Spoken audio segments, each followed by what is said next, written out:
Salam sejahtera bagi kita semua. Terima kasih karena telah mengklik video ini. Saya pertama-tama berterima kasih buat ibu bapak sekalian yang telah mensupport saya di video yang pertama dan memberikan masukan-masukan sehingga saya semakin semangat untuk sharing poin-poin yang dapat saya berikan kepada ibu bapak sekalian. Saat ini kalau kita lihat, masyarakat, anggota organisasi menangis dan menjerit berharap para pemimpin dapat memberikan keputusan-keputusan strategis yang terbaik untuk melayani kepentingan organisasi maupun kepentingan masyarakat. Namun, keputusan terbaik sering kita lihat tidak dilakukan oleh pimpinan.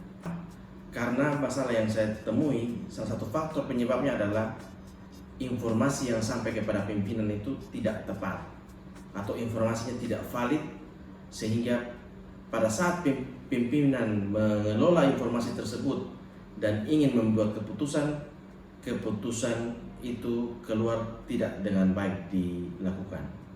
Jadi sering orang mengatakan garbage in, garbage out. Jadi kalau informasinya informasi sampah, maka keputusannya boleh dikatakan keputusan sampah.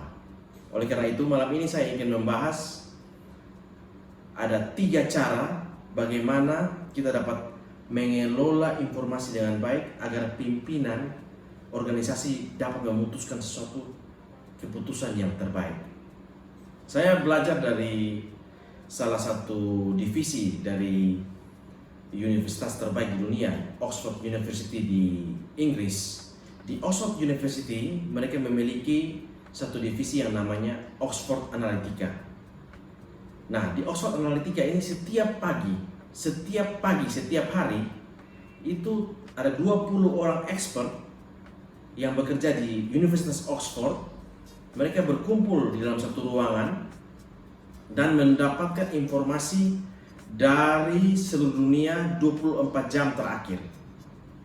Setelah seluruh informasi ini didapatkan, informasi ini antara lain seperti harga pasar di Cina, kemudian kerusuhan-kerusuhan yang terjadi di Timur Tengah, bisa juga informasi tentang cuaca di Asia, segala informasi dikelola. Kemudian mereka memilah informasi-informasi apa yang penting untuk bisa dikelola, kemudian memberikan laporan kepada yang kemudian laporan ini dijual dengan sangat mahal kepada pemimpin dunia seperti Amerika Serikat, pemimpin dunia di Rusia, pemimpin dunia di Cina, bahkan organisasi intelijen dunia mendapatkan informasi dari Oxford Analytica.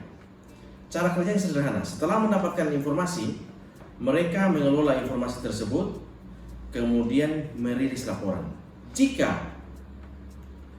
di dalam informasi yang mereka kelola ini dan ingin membuat keputusan tidak terdapat ahli di antara ke-20 orang ini, mereka akan mencari siapa di dunia yang paling expert terhadap bidang itu.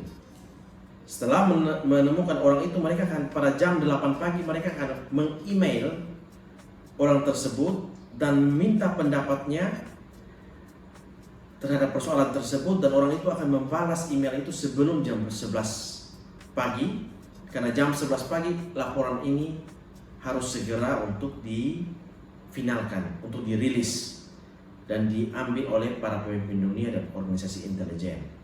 Dari ini saya belajar apa? Ada 3 hal penting yang dapat kita pelajari bersama, bisa kita adopsi juga di organisasi-organisasi kita, baik organisasi kecil maupun organisasi besar, baik organisasi publik maupun organisasi private. Ini bisa kita akomodir cara kerja dari Oxford Analytica. Yang pertama apa?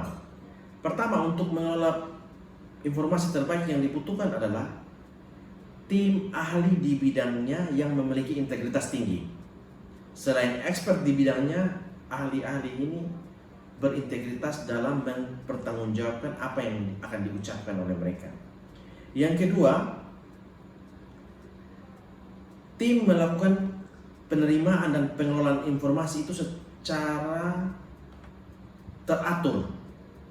Ini kembali lagi sesuai dengan kebutuhan organisasi. Jika organisasi yang cukup besar, kalau perlu setiap pagi itu tim ahli ini duduk berkumpul dan menganalisis informasi yang masuk dan kelola dia agar menjadi laporan yang akan disampaikan kepada pemimpin.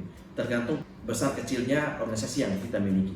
Yang ketiga, jika informasi yang dikelola atau ingin didapatkan dalam bentuk laporan itu tidak terdapat ahli dalam tim tersebut, carilah ahli yang benar-benar expert dalam bidang tersebut. Kemudian mintalah dia pendapat secepatnya. Kemudian pendapatnya itu bisa dilaporkan kembali kepada tim ini dan dikelola sehingga dapat memberikan solusi terbaik terhadap persoalan tersebut. Saya ulangi, ada 3 hal. Yang pertama, pilihlah tim-tim terbaik yang expert di bidangnya, yang menjadi tim inti dari proses pengelolaan informasi ini. Yang kedua, jadwalkan pertemuan secara teratur, tergantung dari besar kecilnya organisasi. Jika organisasinya besar dan berdampak besar terhadap masyarakat maupun terhadap yang dikelolanya, kepada perusahaannya, maka sedapat mungkin dilakukan pertemuan teratur setiap pagi. Dan yang ketiga, mintalah pendapat orang yang ahli di bidangnya ketika dalam tim itu tidak terdapat ahli yang sesuai dengan permasalahan yang sedang dihadapi. Demikian 3 hal penting bagaimana cara mengelola informasi agar pemimpin bisa mendapatkan informasi yang terbaik sehingga dia bisa memberikan keputusan-keputusan terbaik. Terima kasih, salam sejahtera buat kita semua.